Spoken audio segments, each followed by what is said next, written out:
Praise the Lord. परमेश्वर के पवित्र नाम को मैं धन्यवाद करता हूँ। आप सभी को जय मसीह की। और एक बार प्रभु का वचन को लेकर आपके सामने आने के लिए परमेश्वर ने मुझे सहायता किया। हम लोगों ने अन्य भाषा के विषय में अध्ययन कर रहा है। फर्स्ट पार्ट में आप लोगों ने अन्य भाषा के संबंधित पहली जो जानकारी है प्रेरितों के काम के पुस्तक से कुछ बातों को आपके सामने मैंने शेयर किया। और सेकंड पार्ट में प्रार्थना के साथ हम लोगों को बैठेंगे और अन्य भाषा के संबंधित अध्ययन हमको करेंगे। उसके लिए सबसे पहले मैं चाहूंगा कुरिन्थियों का पहला पत्री 14 अध्याय का 1 से लेकर कुछ वचन पढ़ता हूँ। प्रेम का अनुकरण करो और आत्मिक वरदानों को भी धुन में रहो। विशेष करके यह है कि भविष्यवाणी करो, क्योंकि जो अन्य भाषा में बातें करता है वो मनुष्य से नहीं परंतु परमेश्वर से बातें करता है, इसलिए कि उसकी कोई नहीं समझता, क्योंकि वो भेद की बातें आत्मा से होकर बोलता है।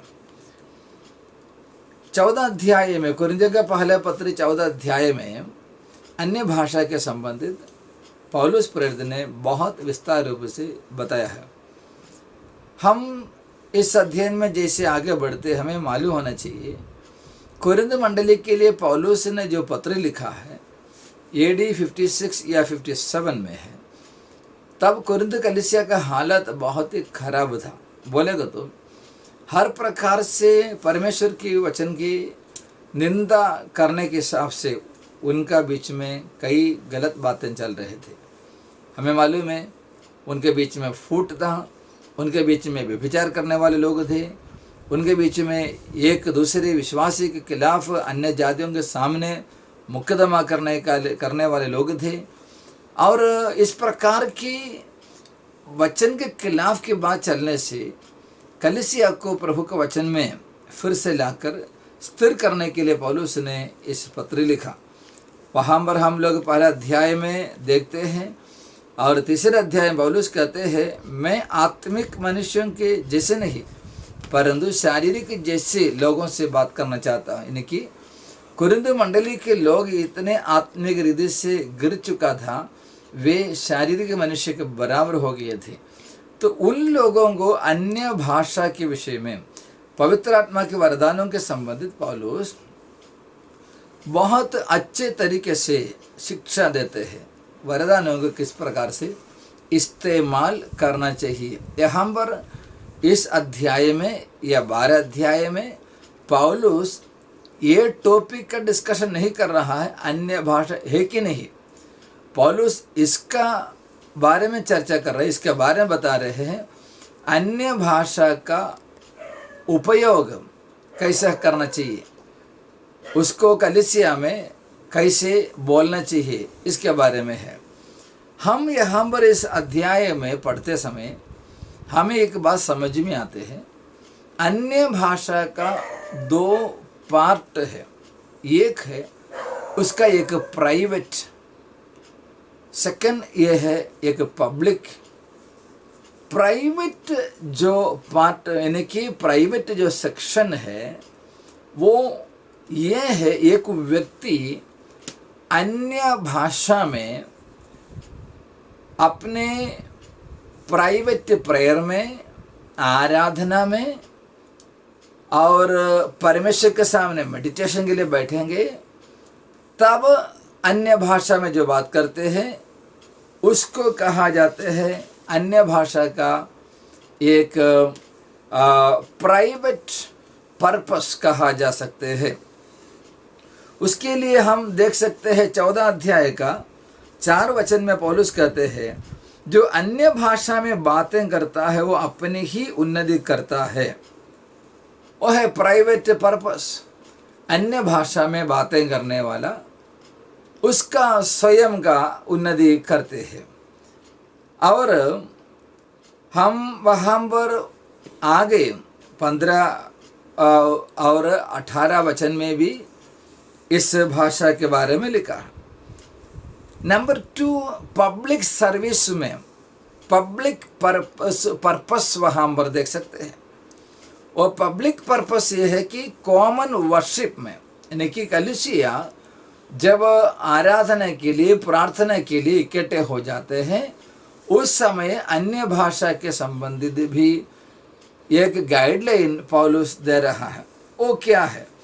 5 वचन में, मैं चाहता हूं कि तुम सब अन्य भाषा में बातें करो, परंतु अधिकतर ये चाहता हूं कि भविष्यवाणी करो, क्योंकि यदि अन्य भाषा बोलने वाला कलीसिया की उन्नति के लिए अनुवाद न करे तो भविष्यवाणी करने वाला उससे बढ़कर है।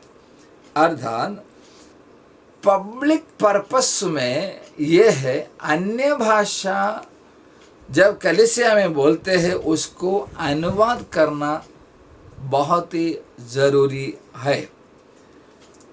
और उसके 13 वचन में, 14 अध्याय का 13 वचन में पढ़ते हैं, इस कारण जो अन्य भाषा बोले तो वो प्रार्थना करे कि उसका अनुवाद भी कर सके। पब्लिक पर्पस में, पब्लिक सर्विस में आम कलीसिया जब इकट्ठे हो जाते तभी के प्रार्थना में यदि कोई व्यक्ति अन्य भाषा बोलते हैं, वो अनुवाद के लिए परमेश्वर से प्रार्थना करना जरूरी है। और वर्स नंबर 26 वचन में हम इस प्रकार से पढ़ते हैं, इसीलिए हे भाइयों, क्या करना चाहिए? जब तुम इकट्ठे होते हो तो हरेक को हृदय में भजन या उपदेश या अन्य भाषा या प्रकाश या अन्य भाषा का अर्थ बताना रहता है। सब कुछ आत्मिक उन्नति के लिए होना चाहिए। जब कलीसिया इकट्ठे हो जाते हैं, उनका बीच में अन्य भाषा भी है। पौलुस वहाँ पर एकदम साफ तरीके से बताया है।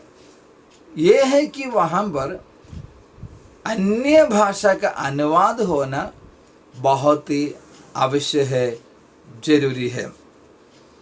और प्राइवेट पर्पस में हमें मालूम है, प्रार्थना के लिए, उसके लिए रोमियों का पत्री 8 अध्याय में हम इस प्रकार से पढ़ते हैं, रोमन्स चैप्टर 8 उसका वर्स नंबर 26, इसी रीति से आत्मा भी हमारी दुर्बलता में सहायता करता है, क्योंकि हम नहीं जानते कि प्रार्थना किस रीति से करना चाहिए, परंतु आत्मा आप ही ऐसे आहें भर भर कर जो बयान से बाहर हमारे लिए विनती करता है। Praise the Lord. देखिए, यहाँ पर एक व्यक्ति जब पर्सनल प्रेयर करते हैं, उस समय परमेश्वर की आत्मा उस प्रार्थना में उनका सहायता करते, कैसे करते हैं? वो व्यक्ति का बुद्धि के बाहर जो विषय को प्रार्थना करना चाहिए, किस प्रकार से प्रार्थना करना चाहिए, वो जानने वाला परमेश्वर प्रार्थना करने वाले व्यक्ति के अंदर कार्य करते हुए अन्य भाषा में प्रार्थना करने के लिए उसको सहायता करते हैं। एफेसियों के पत्री 6वां अध्याय का 18 वचन में भी पौलुस प्रेरित इसके बारे में कहते हैं। बुक ऑफ एफेसियंस चैप्टर 6 उसका 18 वचन में, और हर समय और हर प्रकार से आत्मा में प्रार्थना करना। वहाँ पर पौलुस कहते हैं क्या करना चाहिए? आत्मा में प्रार्थना करना चाहिए। और यहूदा का पत्री में उसका 20 वचन में लिखा है, पर हे प्रिय, तुम अपने आदि पवित्र विश्वास में अपनी उन्नति करते हुए और पवित्र आत्मा में प्रार्थना करते हुए, पवित्र आत्मा में प्रार्थना करना चाहिए। इन वचनों में प्राइवेट पर्पस पौलुस बता रहा है। और हम लोग देखते हैं अन्य भाषा के विषय में परमेश्वर के वचन में, कुरिन्थियों का पत्र में हमको वापस जाएंगे, वहाँ पर पौलुस प्रेरित क्या कहता है उसका 14 अध्याय में, परमेश्वर के वचन में हम लोग देखते हैं 12वां अध्याय में भी 12 अध्याय का एक वचन हमको पढ़ेंगे। हमने फर्स्ट पार्ट में पढ़ा था, तो भी अभी और एक बार पढ़ेंगे। 12 अध्याय का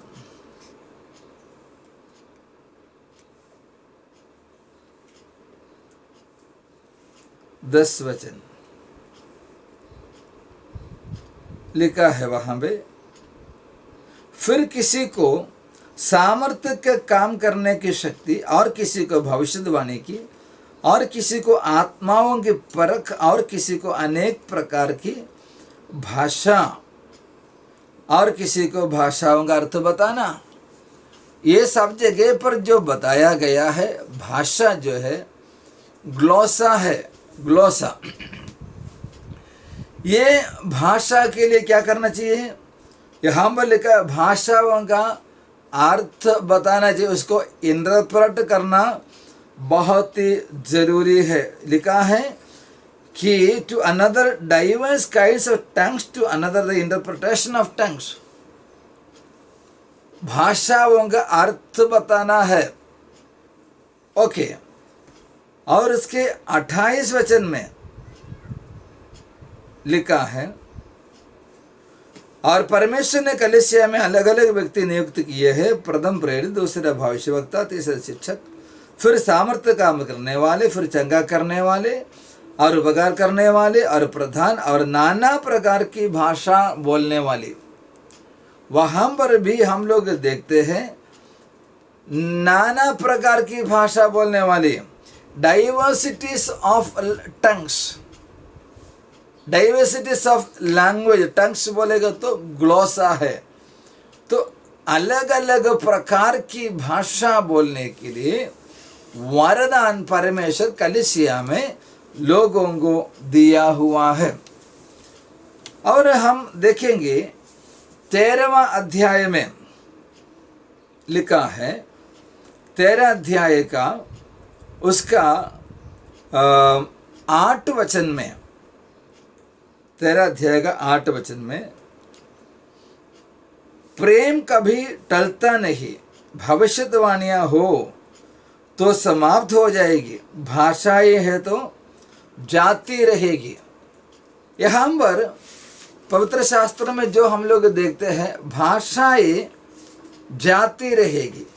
ये भाषाएं जाती रहेंगे, उसके लिए ग्रीक में जो शब्द दिया हुआ है वो, उसका अर्थ ये है समाप्त हो जाना, चले जाना, खत्म हो जाना, ये है। इस प्रकार से परमेश्वर के वचन में हम लोग देखते हैं।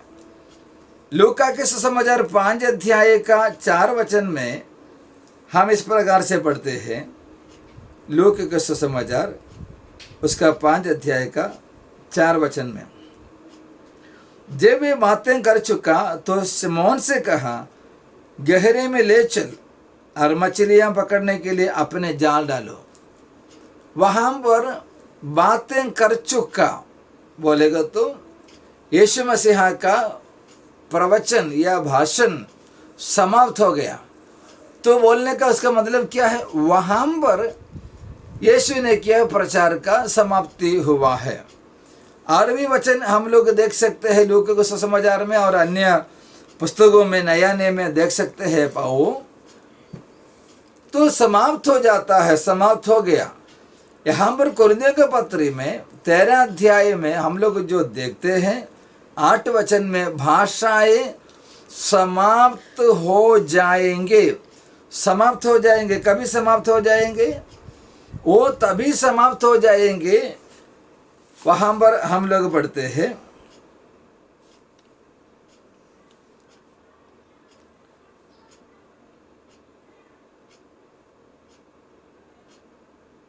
तेरह अध्याय का 8 वचन में,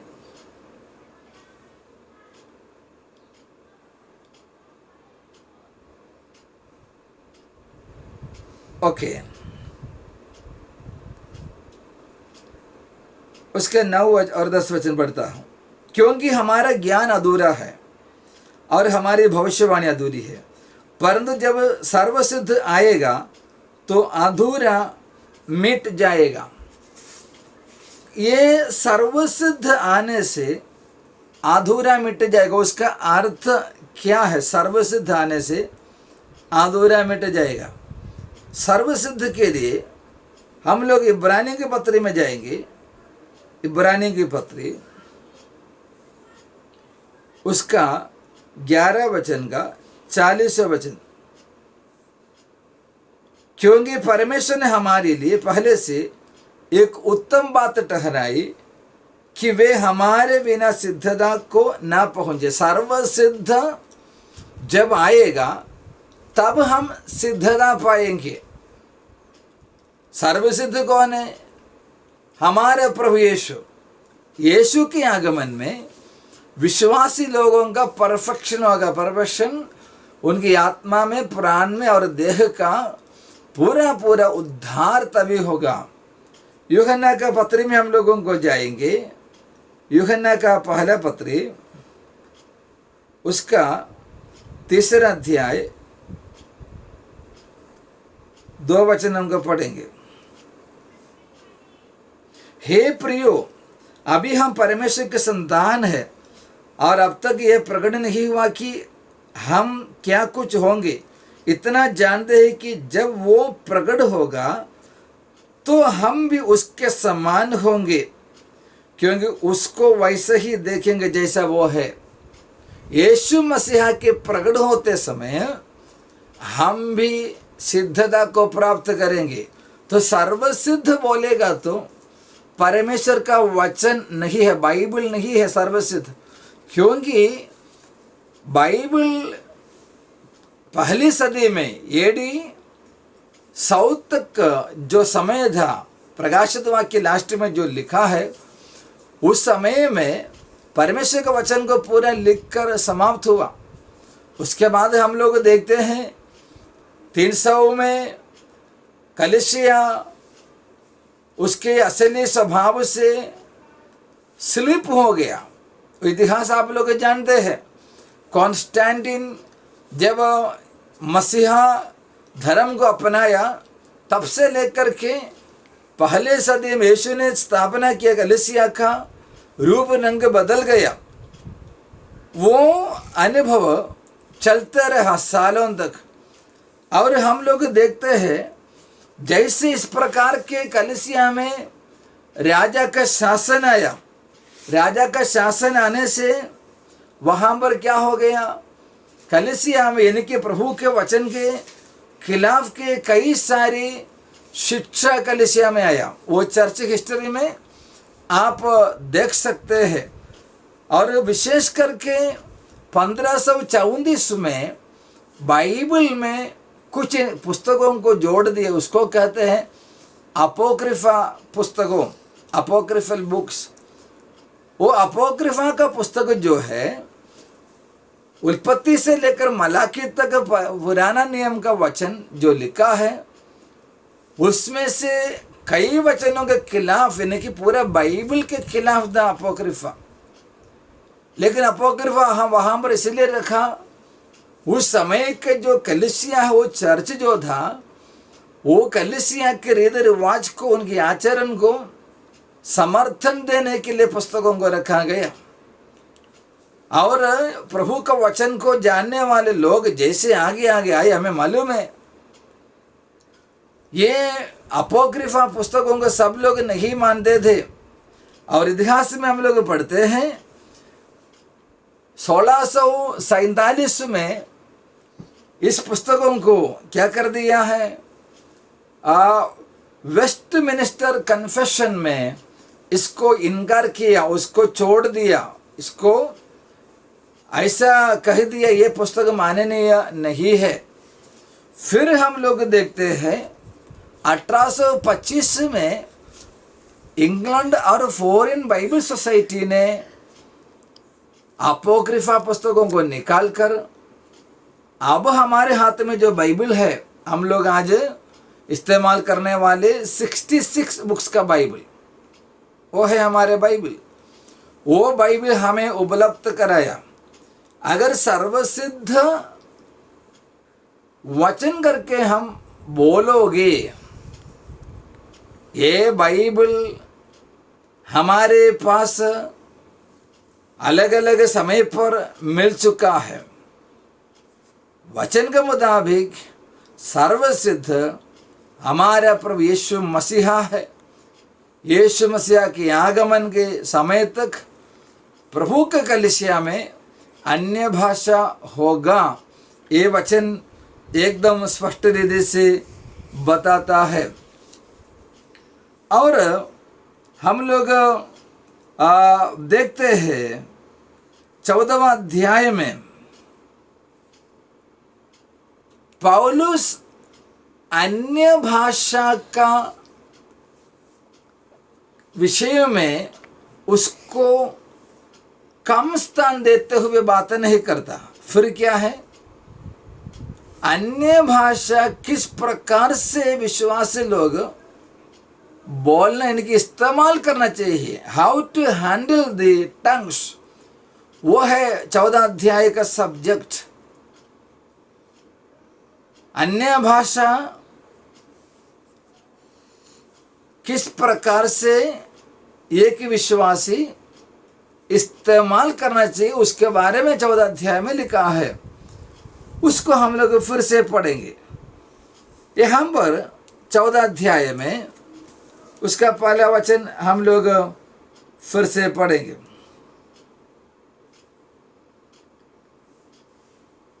पहला वचन से लेकर के, क्योंकि जो अन्य भाषा में बातें करता है, मैं अभी दूसरा वचन पढ़ता, मनुष्य से नहीं परंतु परमेश्वर से बातें करता है, इसलिए कि उसकी सेवका उसकी कोई नहीं समझता, क्योंकि वो भेद की बातें आत्मा में होकर बोलता है। अन्य भाषा यहाँ पर कोई नहीं समझता है। ओके, तो आज अन्य भाषा को नहीं मानने वाले कई सारे लोग हैं। वे लोग ऐसे समझते हैं, ऐसे बोलते हैं, यरूशलेम में जब पवित्र आत्मा पहली बार उतर कर आया, 120 लगभग लोग जो एक साथ इकट्ठे हुए थे, वे जो अन्य भाषा बोला था, वो अन्य भाषा सुनने वाले लोगों को समझ में आया।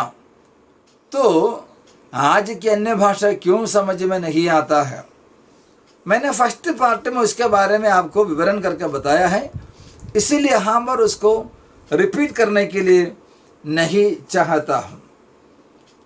बाइबल में से कुछ वचन मैं आपके सामने अभी इसके संबंध में बताने के लिए चाहता हूँ। उसके लिए हमको निकालेंगे मत्ती का सुसमाचार, उसका 27 अध्याय 27, 47,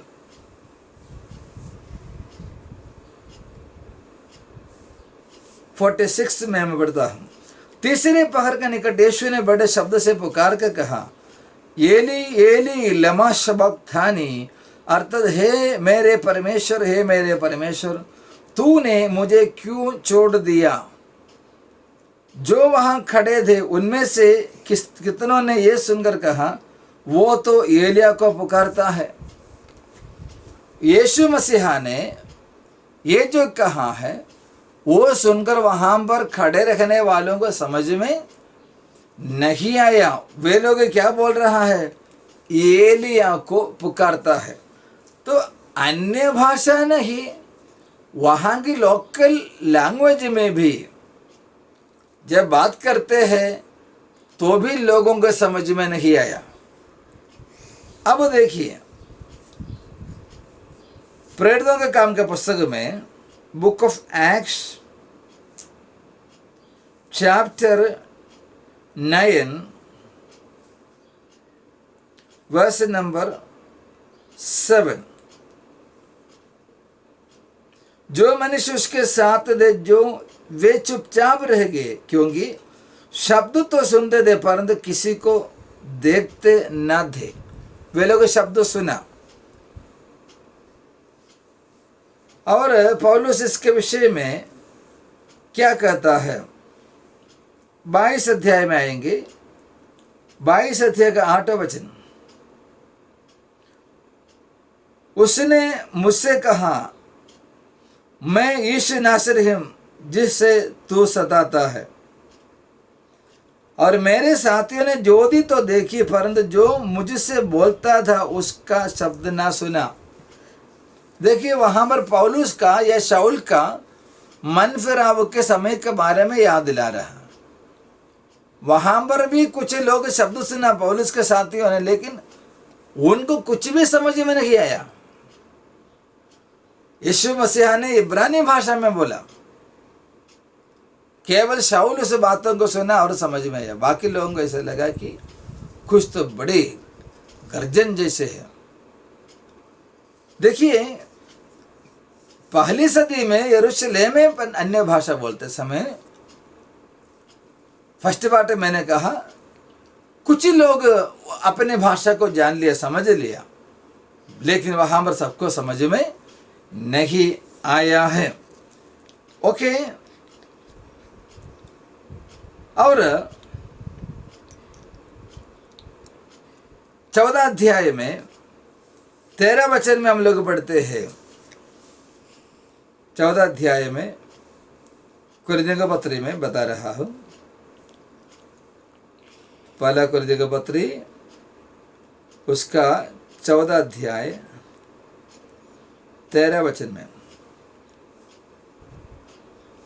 इस कारण जो अन्य भाषा बोले तो वो प्रार्थना करे कि उसका अनुवाद भी कर सके। देखिए, मैंने कहा पब्लिक पर्पस में अन्य भाषा जब भी बोलेंगे उसको अनुवाद करना बहुत ही जरूरी है। आज भी अन्य भाषा में लोग बोलते हैं, उसका अनुवाद भी करते हैं, क्योंकि मैं उसका गवाह हूं। मेरे स्थानीय कलीसिया में, मेरी मादर कलीसिया जो गांव में था, जब भी वहां पर मैंने इस सेवकाई को कई बार देखा है। अन्य भाषा एक जन बोलते हैं, कभी तो वो उसका अर्थ बताते हैं, कभी तो दूसरा एक व्यक्ति जिनको वरदान है वो व्यक्ति उसका अनुवाद करता है। और यहाँ पर 14 अध्याय में पौलुस क्या बोलते हैं, अन्य भाषा में बातें करने वाला मनुष्य से नहीं पर परमेश्वर से बातें करता, इसलिए कि उसका कोई नहीं समझता, वो भेद की बातें करता है। प्रेरितों का काम 2 अध्याय का 11 वचन में हम लोग पढ़ा है, वे परमेश्वर के विषय में अनोखी बातें करने वाले हैं। तो यहाँ पर कोरिन्थ चर्च में अन्य भाषा बोलने में पौलुस क्या बोलते हैं, उसका 18 और 19 वचन में, मैं अपने परमेश्वर का धन्यवाद करता हूं कि मैं तुम सबसे अधिक अन्य भाषा बोलता हूं। सबसे ज्यादा अन्य भाषा पौलुस बोलता है। और परंतु कलीसिया में अन्य भाषा में 10,000 बातें कहने से ये मुझे और भी अच्छा जान पड़ता है कि औरों को सिखाने के लिए बुद्धि में से 5 बातें कहे। प्राइवेट पर्पस और पब्लिक पर्पस में यही फर्क है। पब्लिक में जब भी बातें करते हैं तो वहाँ के लोगों को अगर अनुवाद करके नहीं सुना सकते हैं, अन्य भाषा बोलने में हम कभी भी किसी को एनकरेज नहीं करना चाहिए, वो है। और देखिए, कोई लोग कहते हैं यहाँ पर पौलुस जो है अन्य भाषा में अधिक बातें बोलते, उसका बारे में कहता है पौलुस सेवकाई के लिए जाते समय वहाँ की लोकल लैंग्वेज को बोलने के लिए परमेश्वर ने उनको अद्भुत सामर्थ्य दिया था। उसके कारण वहाँ की भाषा बिना सीखे पौलुस बोलते थे, उस भाषा में सेवकाई करता था। प्रिय लोगों, बाइबल में कभी भी पौलुस ने इसका बारे में दावा नहीं किया। पौलुस ने अपने क्लेशों के बारे में, अपने संकटों के बारे में, सबकाई के बारे में कई सारी बातें पत्री में लिखा हुआ है, लेकिन कभी भी ये नहीं कहा कि मैं फलाना जगह पर जाने से परमेश्वर ने मुझे वहां के लोगों की भाषा दिया करके। पौलुस ने तीसरे स्वर्गदूत को जब वो परमेश्वर ने उनको उठा कर लेके उसके बारे में बताया है, लेकिन इस प्रकार का कोई अनुभवों के बारे में पौलुस ने नहीं बताया है। और 14:23 में पौलुस क्या बोलते हैं, पब्लिक सर्विस में पर्पस में कह रहा है, यदि कलीसिया एक जगह इकट्ठी हो और सबके सब अन्य भाषा बोले और अनपढ़ या अविश्वासी लोग भीतर आ जाए तो क्या वे तुम्हें पागल न कहेंगे। वहां पर 2 शब्द हैं, अनपढ़े और अविश्वासी। विश्वासी के बारे में यहाँ पर प्रॉब्लम नहीं है, जिसको मालूम नहीं है पढ़ना लिखना और जो यीशु मसीह पर विश्वास भी नहीं करते, ऐसे लोग आने से प्रॉब्लम है। आप देखिए बच्चे, विश्वासी लोगों को अन्य भाषा, एक दूसरे की भाषा समझने का कोई ज़रूरत नहीं है। विश्वासी का मालूम है ये परमेश्वर की भाषा है, परमेश्वर की आराधना करते हैं, परमेश्वर की महिमा करते हैं। लेकिन पौलुस यहाँ पर क्यों कलीसिया को बता रहे हैं, कोई अनपढ़े लोग जिसको ज़्यादा जानकारी नहीं, ज़्यादा समझ नहीं है, जो अविश्वासी लोग यीशु मसीह पर विश्वास ही नहीं करते हैं, ऐसे लोगों के बारे यहाँ पर विश्वासी लोगों के बारे में नहीं कहता है। और 27 वचन में 26 से 27 में हमने पहले पढ़ा था, उसको क्या करना चाहिए, तो वो व्यक्ति उसको अनुवाद करना चाहिए। उसका एक डिसिप्लिनरी ऑर्डर यहाँ पर पौलुस बता रहा है। प्रभु के कलीसिया में कोरिन्थ मंडली के बारे में हमने को देखा, कोई ऑर्डर और सिस्टम नहीं था। तो यहाँ पर अन्य भाषा के विषय में भी पौलुस बोल रहा है, एक ऑर्डर चाहिए, एक सिस्टम कलीसिया में होना जरूरी है।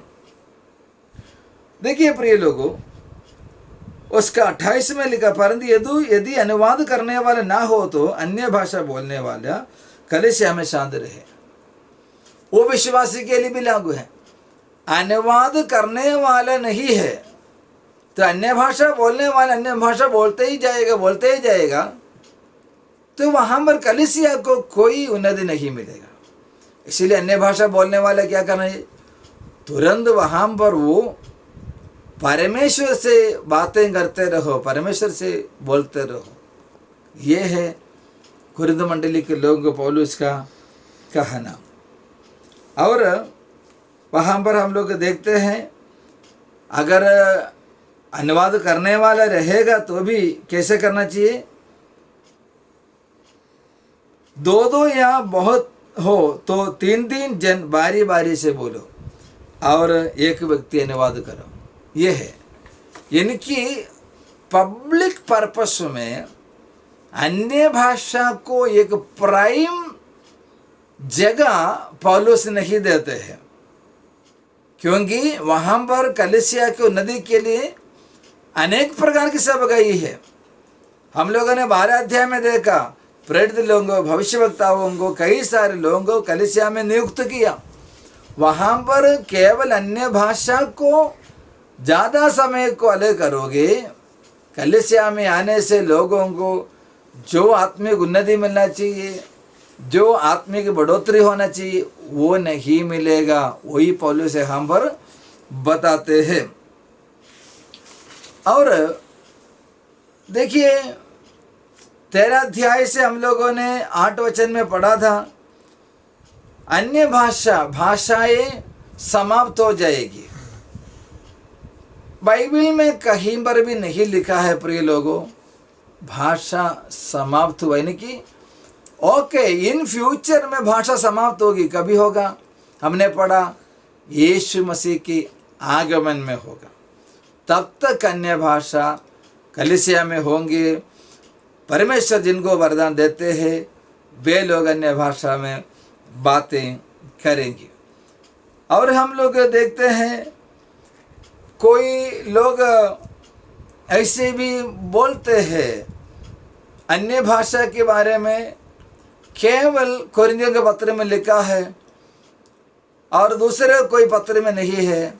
बाकी जो है प्रेरितों का काम है और मरकुस को सुसमाचार में है।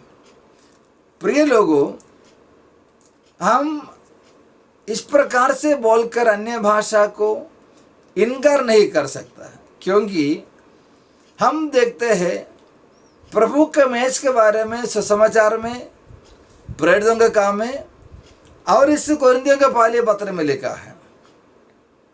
वो तो हम मानते हैं, मानना ही पड़ते हैं। तो इसलिए बाकी सारे पत्र में अन्य भाषा के बारे में नहीं लिखा, बाकी प्रेरित लोग इसके बारे में कुछ नहीं करके हम इसको कभी भी इनकार नहीं करना चाहिए। और एक प्रश्न लोगों के सामने है, सब लोग अन्य भाषा में बातें करना है या नहीं? 12 अध्याय का 28 से लेकर का वचन हम लोगों को देखेंगे।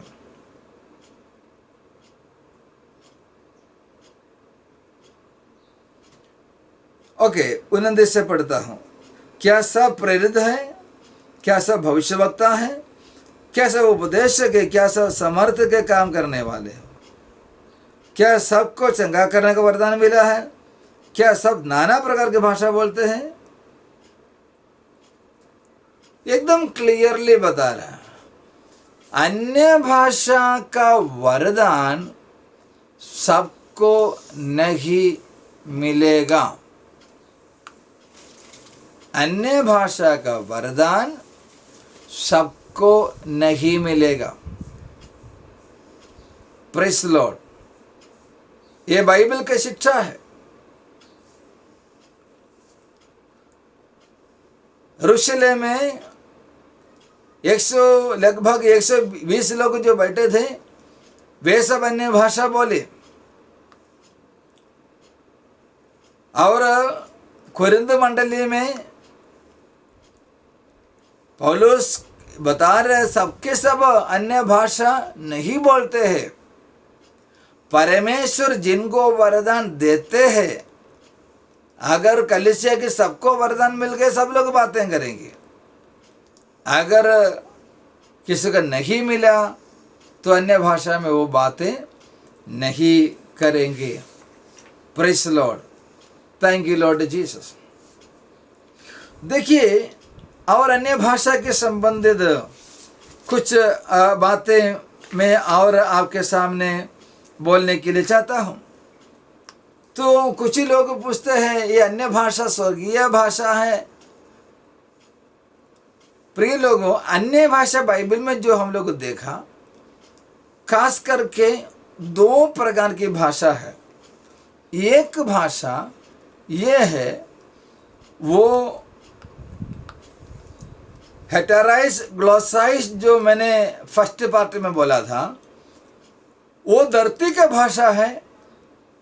वो भाषा बोलने वाले शायद नहीं जानते हैं, सुनने वाले में से कोई कोई लोग जिनको भाषा वो जान सकते हैं, समझता है। और दूसरा जो है परमेश्वर देने वाले भाषा। हम लोग कोरिन्थियों का पहला पत्री में उसका 13 अध्याय का 1 वचन पढ़ेंगे। यदि मैं मनुष्य और स्वर्गदूतों की बोलियां बोलूं और प्रेम न रखूं, तो मैं टंडनाता हुआ पीतल और झंझनाती हुई झांझ है। देखिए, वहां पर स्वर्गदूतों का बोलियां लिखा है, the tongues of men and of angels, tongues of angels. स्वर्गदूतों को कोई अलग सा भाषा है क्या? है, लेकिन वचन में हम लोग देखते हैं, उत्पत्ति से लेकर के प्रकाशित वाक्य तक के पुस्तकों में, जब भी स्वर्गदूत मनुष्यों के सामने प्रकट हुआ, तब मनुष्य की भाषा में स्वर्गदूतों ने मनुष्यों से बातें किया है। हम लोग देखते हैं, अब्राहम के घर पर स्वर्गदूत आया, और हजेरा से स्वर्गदूत बातें की। लूत के पास स्वर्गदूत आए हैं। और हम लोग देखते हैं दानियल के पास स्वर्गदूत आया है। नया नए में आएंगे, जकरिया के पास स्वर्गदूत उतरा, मरियम के पास स्वर्गदूत उतरा, यूसुफ से स्वर्गदूत बातें किया। और प्रकाशित वाक्य में यूहन्ना प्रेरित से स्वर्गदूत बातें किया।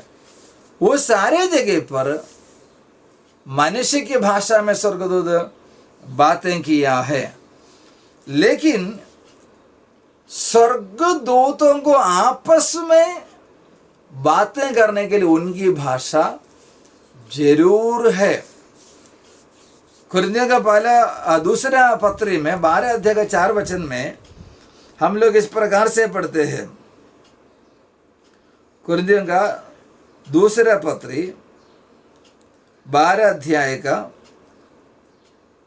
4 वचन में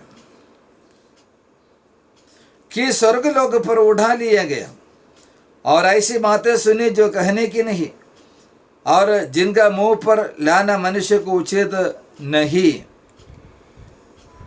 पौलुस स्वर्ग की ओर पहुंचते हुए जो भाषा सुनी वो लोगों साहब नहीं बता सकता, क्योंकि वहां पर पौलुस को वो भाषा शायद समझ में आया रहेगा, लेकिन स्वर्गदूतों के बीच में वो भाषा बोलता है।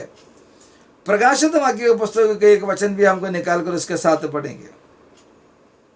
बुक ऑफ रेवलेशन चैप्टर 14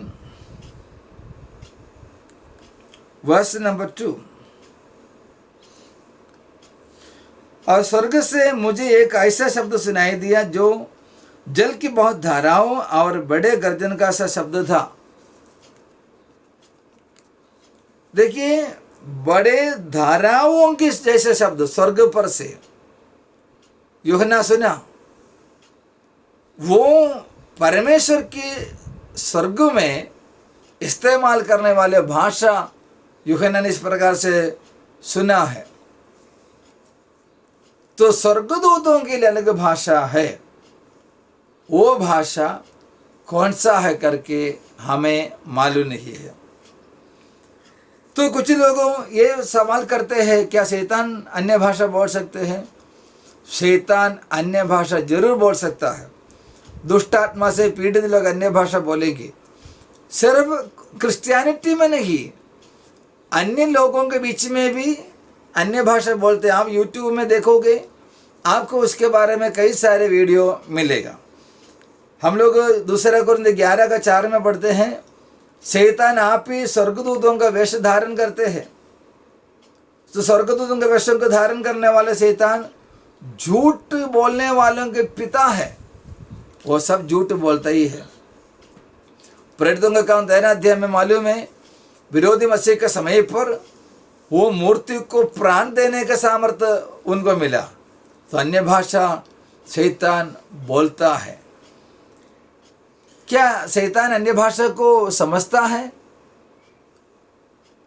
शायद समझते होंगे, लेकिन प्राइवेट पर्पस से परमेश्वर से एक व्यक्ति जो भेद की बातें बोलेंगे वो शैतान कभी नहीं समझे, क्योंकि वो भेद की बात है, केवल परमेश्वर ही जानते हैं।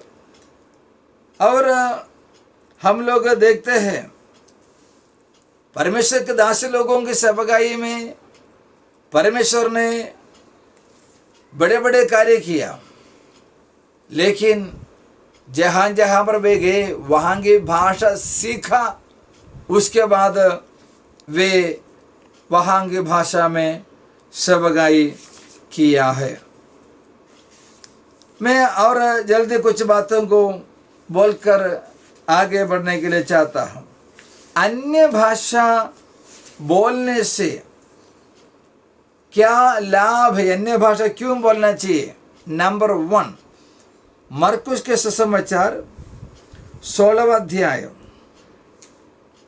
उसका 17 वचन।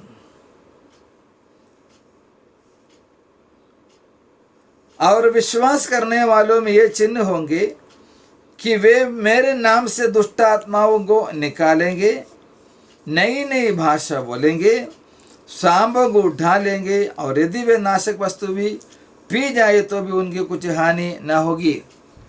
यीशु मसीहा ने कहा, इसीलिए अन्य भाषा महत्वपूर्ण है। अन्य भाषा में एक व्यक्ति बात करना जरूरी है। प्रेरितों के काम के पुस्तक में 2 अध्याय का 3 और 4 वचन में हम लोग देखते हैं, पहली सदी की कलीसिया में जब विश्वासी लोगों ने आराधना या प्रार्थना कर रहे थे तो उन्हें आग की सी जीभें फटती हुई दिखाई दी और उनमें से हर एक पर आग ठहरी और वे सब पवित्र आत्मा से भर गए और जिस प्रकार आत्मा ने उन्हें बोलने के सामर्थ्य दी वे अन्य अन्य भाषा बोलने लगे। पहली सदी के कलीसिया अन्य भाषा बोले, इसीलिए हमें भी अन्य भाषा का अनुभव आशीषदायक है। पहला कुरिन्थियों के पत्री में 14 का 2 वचन में हम लोग अभी पढ़ा है, अन्य भाषा में बातें करने वाला मनुष्य से नहीं परंतु परमेश्वर से बातें करते हैं। तो अन्य भाषा में बातें करने वाला परमेश्वर से बातें कर, इसलिए हमें अन्य भाषा बोलना होगा। वहाँ पर लिखा है वो अपने आप को आत्मिक उन्नति करता है। तो अन्य भाषा बोलने वाले व्यक्ति, उनकी आत्मिक जीवन में उन्नतियाँ जरूर होता है। Praise the Lord. देखिए प्रिय लोगों, ये सब अन्य भाषा के संबंधित पवित्र शास्त्र एकदम साफ तरीक़ा से बोलने वाली शिक्षा है। और कुछ लोग ये कहता है, ये पूछता है, अन्य भाषा अभी अभी आया है, 200 साल ही नहीं हुआ। प्रिय लोगों, आप जानते हैं कलीसिया जैसे एक धर्म के रूप में बदल गया, उसके बाद 17 साल के यानी कि 17वां सदी तक कलीसिया में कोई ज़्यादा प्रकाशन नहीं था। मार्टिन लूथर के समय पर जैसे एक नया मूवमेंट शुरू हुआ तो रिफॉर्मेशन, तो उसके बाद विश्वास के द्वारा धार्मिकता का वो वचन लोग जाना और उनके रीति रिवाज को, आचरण को छोड़कर वे यीशु मसीह पर विश्वास करने लगा। बाद में हम लोग देखते हैं 17वीं सदी में अनाबाप्टिस्ट लोगों के समय पर क्या किए हैं, वे लोगों ने बपतिस्मा शुरू किया। फिर आगे इस विषय के ऊपर कई सारे बातचीत हुआ। फिर हम लोग देखते हैं 20वीं सदी में परमेश्वर की आत्मा लोगों के बीच में पेंटेकोस्त के दिन के जैसे अनुभव में उतर आया है। ये नया एक अनुभव नहीं है, जो पहले था उसको फिर से प्राप्त हुआ। प्रभु का वचन के द्वारा लोगों को समझ में आए, इस प्रकार के अनुभव कलीसिया में था। वो अनुभव को उनको प्राप्त करना जरूरी था। वो जानते हुए प्रार्थना किया, परमेश्वर ने उनको दिया। और हम लोग देखते हैं इंडिया में परमेश्वर की आत्मा का कार्य जब भी हुआ है 2 जगह प्रकाश तौर से हुआ है। एक जो है हमें मालूम है तमिलनाडु में हुआ है। तमिलनाडु का तिरुनेल्वेली में जॉन सी क्रिश्चियन करके अरुलप्पन, जॉन अरुलप्पन करके, उनको ज़्यादा से अरुलप्पन करके नाम से जानते हैं। वो 19वीं सदी में 1860-61 में उस समय पर वो व्यक्ति सबसे पहले अन्य भाषा के अनुभव को प्राप्त किया। उसके बाद 1905 में जून महीना में जून 29 तारीख को महाराष्ट्र के पुणे में पंडिता रमाबाई के आश्रम में परमेश्वर की आत्मा उतर आया। वो है इंडिया के मेजर एक रिवाइवल निहित परमेश्वर की आत्मा का कार्य। वो आश्रम में 3 दिन तक अन्य भाषा बोलते रहा लोग। मैंने वहाँ पर जाकर वहाँ की अधिकारी लोग जिन्होंने इस अनुभव को वहाँ पर एकदम अच्छे से जानते हैं, वे लोगों ने मुझसे शेयर किया। बहुत ही अनोखा एक अनुभव था। पंडित रमाभाई वहाँ पर थी उस समय पर, वो जीवित रहा और पंडित रमाभाई ने बाद में बाइबल का भाषांतर किया। मालूम है, मराठी भाषा में उपलब्ध एक सबसे सुंदर भाषांतर है पंडित रमाभाई का बाइबल। डायरेक्ट हिब्रू और ग्रीक भाषा से है। वो 1922 में पूरा किया, 1924 में वो उस बाइबल का प्रकाशन हुआ। पंडित रमाभाई ने इतने बड़ा स्कॉलर, कलकत्ता यूनिवर्सिटी ने उनको पंडिता ये आदर दिया, वो नाम देकर उस टाइटल के साथ। वो इंग्लिश में, ग्रीक में, हिब्रू में, मराठी में बहुत ही ज्ञानी थी। वो पंडिता रमाभाई ने बाइबल लिखते समय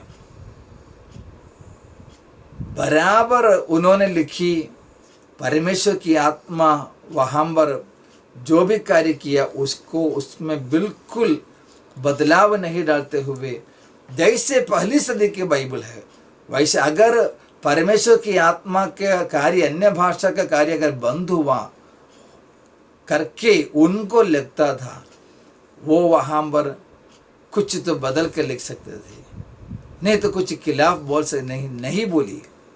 पंडित रमाभाई के हिस्ट्री में पढ़ते हैं, वो खुद ही अपने बेटी को इस अनुभव के लिए प्राप्त करने के लिए, उसको बारे में जानने के लिए उसको बाहर गाँव भेजा है करके उसका हिस्ट्री में हम लोग पढ़ते हैं।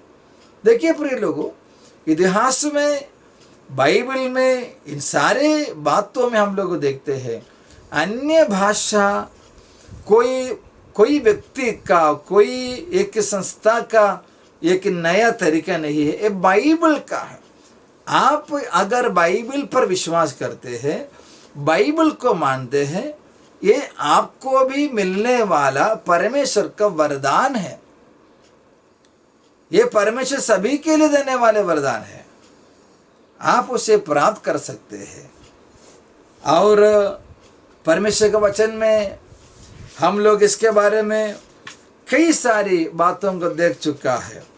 मैं आशा रखता हूँ आप लोग जिन्होंने मुझे सुनता है, बाइबल के एक वचन पढ़कर मैं समाप्त करना चाहता हूँ। कुरिन्थियों का पहला पत्री,